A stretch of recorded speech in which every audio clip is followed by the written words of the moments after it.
អ្នកនរគ្នាខ្ញុំបានមកធ្វើការ record ពី Duplication អ្នកនរគ្នា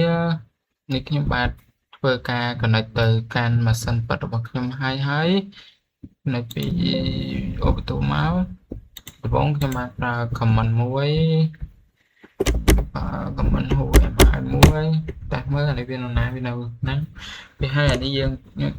ចូលទៅក្នុងមេរៀនម្ដង comment LH នេះជា folder ដែលខ្ញុំបង្កើតពីមុនមកនេះវាហើយដើម្បីឲ្យចាំមើលខ្ញុំប្រើខ្ញុំនឹងប្រើ comment មួយទៀតដើម្បីចាប់ឲ្យវាយកតែប៉ុណ្ណឹងខ្ញុំប្រើ comment LH សញ្ញានេះ head ដល់5អូខ្ញុំដាក់នេះមកទៅតាមត្រូវនេះខ្ញុំបានប្រើ comment ប៉ុណ្ណេះដើម្បីវាចាប់យក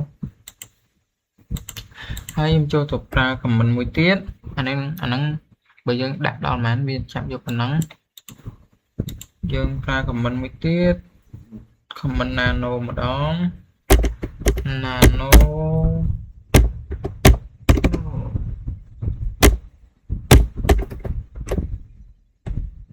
file ពេលនេះខ្ញុំបានប្រើពីមុនហើយដងហើយឥឡូវខ្ញុំបានចូលទៅខ្ញុំបានចេញមកវិញមកអានេះខ្ញុំបានកាត់ហើយខ្ញុំ Ctrl X ហើយខ្ញុំចុច Y ហើយចុច Yes ហើយវានឹងចេញមកវិញយើងប្រើ comment មួយទៀត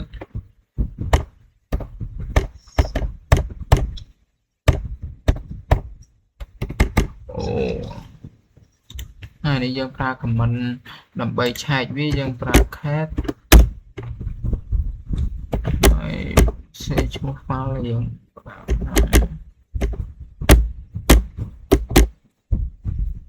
ហើយយើងចុច enter មកអានេះវាដែលយើងបានដាក់មកហ្នឹង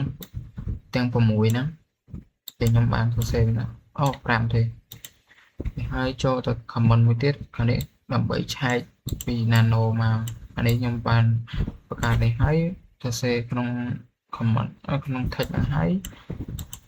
បានចុចហើយដើម្បីឆែក comment ឆែកដើម្បីឲ្យខ្ញុំចង់ចាប់យកតែប៉ុណ្នេះចាប់យកតែប៉ុណ្នេះខ្ញុំបានប្រើ comment cat ដាក់ចេះមកវិញ comment cat អូ comment cat ហើយចេះ cat អូវាចេញមកនឹង3ខ្ញុំ sorry ហើយវាចេញមកបាន3អានេះដាក់លេខ2ហើយវាចេញតែខ្ញុំបានដូចខ្ញុំនិយាយមុនហ្នឹងបើចង់ឲ្យវាចេញជាឡាញជាលេខ1លេខ2អីយើងប្រើ comment មួយទៀតជិបសិន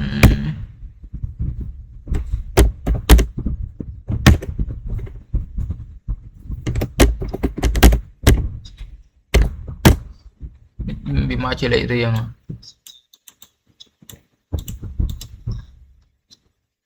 ហើយខ្ញុំបានប្រើ comment មួយទៀត comment ចាប់យកម្ដងចាប់យកយើងលុបហ្នឹងហើយយើងដាក់ edit script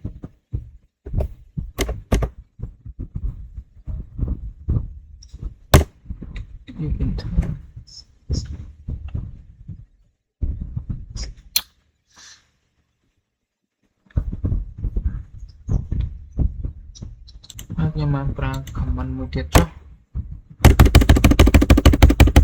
អូច្រឡំ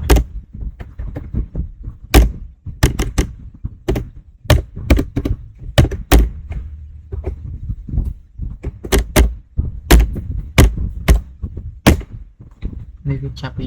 លេខ3មកបានវីដេអូខ្ញុំចាប់ដល់ត្រឹមហ្នឹងសូមជម្រាបលា